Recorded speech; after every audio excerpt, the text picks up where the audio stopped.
Just imagine एक ऐसा भूकंप जिससे कई शहरों में तबाही हो जाए, और ये भी कम नहीं तो भूकंप से एक बहुत ही बड़ी सुनामी जो पूरे सैन फ्रांसिस्को को डुबो दे। सुन के रोंगटे खड़े हो गए ना।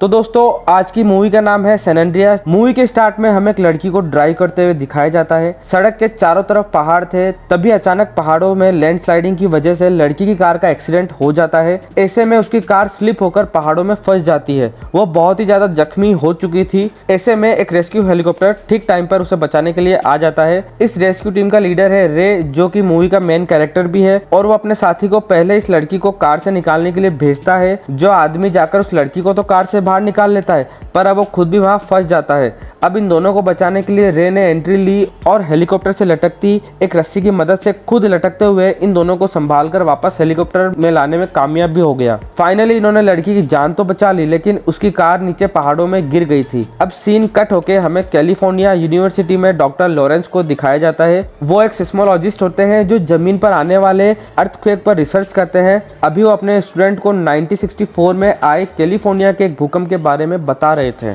जो इतना भयानक था कि मानो कई एटम बम एक साथ वहां गिर गए हों। लॉरेंस बताते हैं कि एक ऐसा खतरनाक अर्थक्वेक 150 सालों में एक बार जरूर आता है, और बताते हैं कि कैलिफोर्निया के सैन फ्रांसिस्को की फोर्ट लाइन बिल्कुल जमीन की टेक्टोनिक प्लेट्स के ऊपर है, यानी कि अर्थक्वेक का खतरा इस जगह पर सबसे ज्यादा है। थोड़ी देर बाद हमें दिखाया जाता है कि जब डॉक्टर लॉरेंस अपने ऑफिस में थे, तब उनके कॉलीग उनके पास आते हैं और उन्हें बताते हैं कि अभी एक रीडिंग आई है, और ये लोग फौरन अपना काम छोड़कर उस रीडिंग को नापने के लिए एक बड़े डैम के ऊपर चले जाते हैं, जहां इन्हें अर्थक्वेक की रीडिंग को नापना था। जब ये लोग वहां पहुंचकर काम कर रहे थे, एकदम से इनके मीटर की वेव्स ऊपर जाती है। वेव्स का इतनी तेजी से बढ़ना खतरे से खाली नहीं था।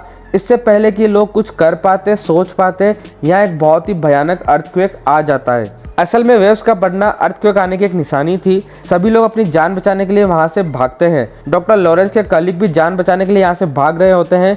तभी उन्हें वहां पर डैम में फंसी एक बच्ची नजर आती है, जिनकी जान बचाते वो जैसे ही आगे बढ़ते हैं तो एक और बड़ा भूकंप का झटका उन्हें वहीं रोक देता है। वो उस बच्ची की जान बचाने के लिए डॉक्टर लॉरेंस की तरफ फेंक देते हैं, और तभी एक और आने वाला भयानक झटका उस पूरे डैम को बर्बाद कर देता है, जिसमें डॉक्टर लॉरेंस के साथी भी मारे जाते हैं। इधर रे को इमरजेंसी में उस डैम पर आने का मैसेज मिलता है, जिस डैम के ऊपर अर्थक्वेक आया था। बहुत से लोग वहां फंसे हुए थे। जाने से पहले रे अपनी बेटी को बाय कहता है, जो आजकल अपनी मॉम के साथ रहती है। मतलब रे और उसकी वाइफ का डाइवोर्स हो चुका है। रे की बेटी अपनी मॉम और अपनी मॉम के फियांसे के साथ रहती थी। डेनियल को आज किसी मीटिंग के सिलसिले में सैन फ्रांसिस्को जाना था, जिसमें वो एमा और ब्लैक को भी अपने साथ लेकर जाने वाला था। सैन फ्रांसिस्को में ब्लैक को एक लड़का मिलता है, और उस लड़के के साथ उसका छोटा भाई भी होता है, जिन दोनों से बातें करके ब्लैक को बहुत अच्छा लगता है, और ये जल्दी बहुत ही अच्छे दोस्त बन जाते हैं। यहाँ हमें वही डैम दिखाया जाता है जो भूकंप की वजह से तबाह हो गया है। उसके तबाह होने की खबर अब पूरी दुनिया में फैल चुकी थी। क्योंकि भूकंप के टाइम पर डॉक्टर लॉरेंस वहीं पर थे, इसलिए रिपोर्टर डॉक्टर लॉरेंस का इंटरव्यू लेने आए थे। वो डॉक्टर लॉरेंस से सवाल करते हैं कि बताइए वहाँ पर भूकंप कैसे आया था। इससे पहले कि डॉक्टर लॉरेंस कोई जवाब देते, डॉक्टर लॉरेंस के 2 स्टूडेंट घबराते हुए उनके पास आते हैं। उनके पास कोई रिपोर्ट थी, और जैसे ही ये रिपोर्ट डॉक्टर लॉरेंस ने देखी तो वो बहुत ज़्यादा घबरा जाते हैं। उन्हें मालूम हुआ कि सैन एंड्रियास के अंदर एक बहुत ही बड़ा भूकंप आने वाला है, और यह इतना खतरनाक साबित होने वाला था कि वह आसपास के सभी शहरों को अपने लपेट में ले लेता है। इस अर्थक्वेक के आने में थोड़ा ही वक्त रह गया था, यानी इनके पास इतना भी वक्त नहीं था कि उन शहरों के लोगों को पहले से बाहर निकाल लिया जाए। यहाँ हम रे की वाइफ एमा को देखते हैं, जो कि एक बिल्डिंग के टॉप पर एक रेस्टोरेंट में मीटिंग कर रही थी। अचानक उसके टेबल पर रखी सारी चीजें हिलने लग जाती है। असल में यहाँ पे अर्थक्वेक स्टार्ट हो चुका था। इसी बिल्डिंग के साइड व्यू में हम देखते हैं वहाँ मौजूद सभी ब्रिज टूट चुके हैं। ये बिल्डिंग अब इतनी तेजी से हिलने लगती है। एमा जल्दी से रे को कॉल करती है, क्योंकि वो जानती थी कि रे उसे हर हाल में बचा लेगा। इधर रे, जो कि एक रेस्क्यू ऑफिसर भी है, वो अपने हेलीकॉप्टर में ही था, और एमा से कहता है कि तुम परेशान मत होना, मैं जल्दी वहां पहुंचकर तुम्हें बचा लूंगा। इतने में हमें दिखाया जाता है कि वहां पर सारी बिल्डिंग गिरना स्टार्ट हो जाती है। हर जगह अफरा तफरी हो चुकी थी। सभी लोग अपनी जान बचाने के लिए चिल्ला रहे थे। एमा इस टाइम पर फौरन दोबारा बिल्डिंग के टॉप पर जाना चाहती थी, क्योंकि वो जानती थी कि वहां उसे रे बचाने जरूर आएगा। लेकिन जैसे वो स्टेयर्स का दरवाजा खोलती है तो उसे वहां पता लगता है कि बिल्डिंग का दूसरा हिस्सा पूरी तरीके से तबाह हो चुका है, और लोग अपनी जान बचाने के लिए वहाँ लटके हुए थे। सिर्फ यही नहीं, ऊपर से लोग नीचे भी गिर रहे थे। यहाँ एमा किसी दूसरे रास्ते से बिल्डिंग के टॉप पर पहुंच जाती है, लेकिन भूकंप का एक और झटका इस टॉप को भी हिला देता है और इससे पहले कि एमा इसमें दबकर मारी जाती है, यहाँ पर रे पहुंच जाता है और वो जल्दी से एक नेट एमा की तरफ फेंकता है और एमा उस नेट की तरफ बढ़ने लगती है। और हम यहाँ देखते हैं कि पीछे से एक बहुत बड़ी बिल्डिंग एमा के ऊपर गिरने वाली थी। इससे पहले कि वो बिल्डिंग एमा के ऊपर गिरती, एमा नेट का सहारा लेते हुए ऊपर चढ़ जाती है। इन्हीं सारी तबाही में रे के हेलीकॉप्टर के ऊपर भी एक बिल्डिंग गिरने वाली थी, लेकिन यहाँ रे अपनी हेलीकॉप्टर को बचा लेता है। फाइनली उसने एमा की जान तो बचा ली, लेकिन अब वो ऊपर से देख रहा था कि शहर की हालत बहुत ही ज्यादा खराब हो चुकी है। इधर सैन फ्रांसिस्को का सीन देखते हैं, जहां पर डेनियल और ब्लैक एक साथ ही थे और वो पार्किंग लॉट से एक साथ यहाँ से निकलने वाले थे कि अचानक यहाँ पर भी अर्थक्वेक आ जाता है, जिसकी वजह से इनके सामने वाली जमीन टूटकर इनकी गाड़ी उसमें धंस जाती है। डेनियल किसी तरह से इस गाड़ी से निकलकर अपने आप को बचा लेता है, लेकिन अब वो ब्लैक को इस गाड़ी से निकाल नहीं पा रहा था। वो मदद लेने के लिए बाहर जाता है तो देखता है कि हर जगह अफरा तफरी मची हुई है, बिल्डिंग्स टूट रही थी और सब डरकर इधर उधर भाग रहे थे। खराब हालत को देखते हुए उसे एहसास होता है कि उसे भी अपनी जान बचाने के लिए भागना चाहिए, इसलिए वो ब्लैक को खतरे में छोड़कर अपनी जान बचाने लग जाता है। ब्लैक जो अभी भी कार में ही फंसी हुई थी, इस टाइम पर एक लड़के की नज़र ब्लैक पर जाती है। यह वही लड़का है जो अपने भाई के साथ सैन फ्रांसिस्को के एयरपोर्ट पर ब्लैक को मिला था और वो यहाँ पर ब्लैक को पहचान जाता है और यहाँ उसकी मदद करते हुए गाड़ी को एक डंडे के जरिए इस खड्डे से ऊपर निकालने की कोशिश करता है और ब्लैक की जान बचा लेता है। अभी तीनों मिलकर भी जब इस बिल्डिंग से बाहर निकलते हैं तो शहर की तबाही देखते ही इनके होश उड़ जाते हैं। भागते हुए मुश्किल से ब्लैक एक ऐसी जगह पहुंचती है जहां उसे एक फोन मिल जाता है। यहां से फौरन वो अपने डैड रे को कॉल करती है और कहती है कि प्लीज डैड मुझे बचा लो, शहर की हालत बहुत ज्यादा खराब हो गई है। इधर रे कहता है कि तुम घबराओ मत, ऐसा करो किसी ऊंची जगह पर चली जाओ, मैं तुम्हें जल्दी वहां बचाने आ रहा हूँ। फौरन रे अब सैन फ्रांसिस्को के लिए निकल जाता है, जबकि सैन फ्रांसिस्को में हम देखते हैं कि भूकंप के झटके अब रुक चुके हैं। लेकिन यहाँ डॉक्टर लॉरेंस के जरिए हमें मालूम होता है कि सैन फ्रांसिस्को में भूकंप के झटके कुछ ही देर के लिए रुके थे। असल में अब वहाँ पर अभी तक का सबसे भयानक अर्थक्वेक आने वाला था। अभी उनका यही कहना था कि इधर सैन फ्रांसिस्को में दिखाया जाता है जहां पर अभी और भयानक अर्थक्वेक आ चुका है। बिल्डिंग ऐसे टूट रही थी जैसे वो रेत की बनी हो। सभी लोग अपनी जान बचाने के लिए यहाँ दीवारों के साथ चिपक कर खड़े हो जाते हैं। इसी टाइम हमें यहाँ डेनियल को दिखाया जाता है। वो लोगों को जब दीवार से चिपका हुआ देखता है तो वो एक आदमी को खींच कर नीचे गिराकर खुद वहाँ खड़ा हो जाता है। इधर हवा के अंदर रे और एमा जो कि हेलीकॉप्टर में थे, एकदम से हेलीकॉप्टर का फ्यूल खत्म होने पर उनका हेलीकॉप्टर एक मॉल के अंदर क्रैश हो जाता है, लेकिन यहाँ उनकी अच्छी किस्मत, दोनों की जान बच जाती है। ये लोग अभी आधे रास्ते में ही थे। इन्हें अपनी बेटी की जान बचाने के लिए किसी तरीके से सैन फ्रांसिस्को जाना था, इसलिए ये लोग एक कार चुराकर आगे बढ़ते हैं। थोड़ी दूर जाने पर एकदम से कार को रोकना पड़ा क्योंकि आगे एक बहुत बड़ा खड्डा था। उतरकर जब इन्होंने चेक किया तो वो खड्डा कई सौ मीटर जमीन के अंदर तक गहरा था।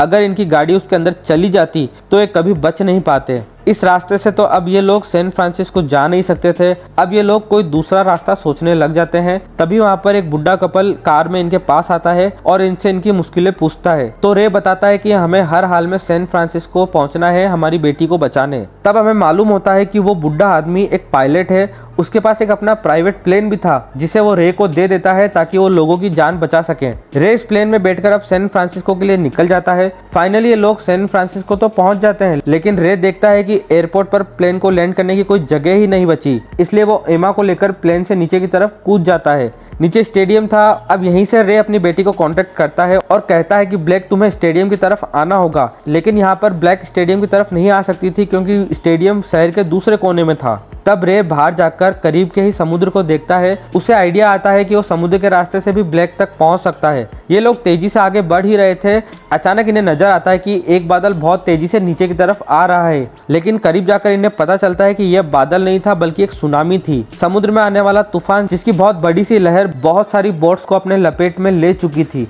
लेकिन रे जो कि एक रेस्क्यू ऑफिसर था, उसे इस सिचुएशन को अच्छे से हैंडल करना आता था। वो अपनी बोट को फुल स्पीड में कर लेता है और इस लहर के ऊपर से गुजर जाता है। लेकिन यहाँ मुसीबतें अभी भी कम नहीं थी क्योंकि एक बहुत बड़ी शिप उनके बोट को नुकसान पहुंचाने के लिए उन्हीं की तरफ आ रही थी। लेकिन रे अपनी बोट को तेजी से दूसरी तरफ मोड़ते हुए इस शिप से तो अपने आप को बचा लेता है, लेकिन शिप के ऊपर के कंटेनर भी इनके ऊपर गिरने वाले थे। रे अपनी बोट को कंट्रोल करते हुए इन कंटेनर से भी बचकर आगे बढ़ जाता है।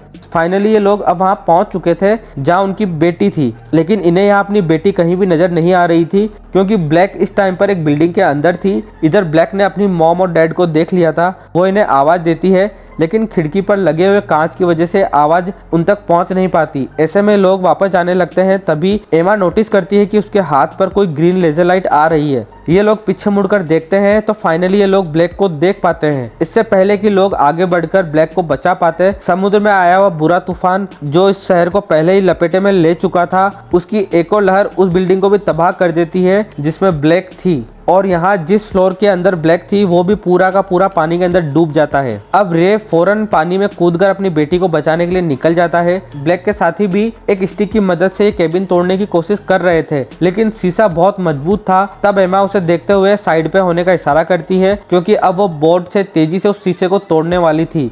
और यहाँ हम देख पाते हैं रे ने अपनी बेटी को बचा लिया था और वो अपनी बेटी को पानी के बाहर इस बोट तक ले आता है, लेकिन ब्लैक इस टाइम पर भी बेहोश थी। रे उसे होश में लाने की कोशिश कर रहा था। तभी एमा अपनी बोट के जरिए यहाँ से निकलने की कोशिश में थी, क्योंकि तूफान अभी भी बहुत सी बिल्डिंग को तोड़ रहा था।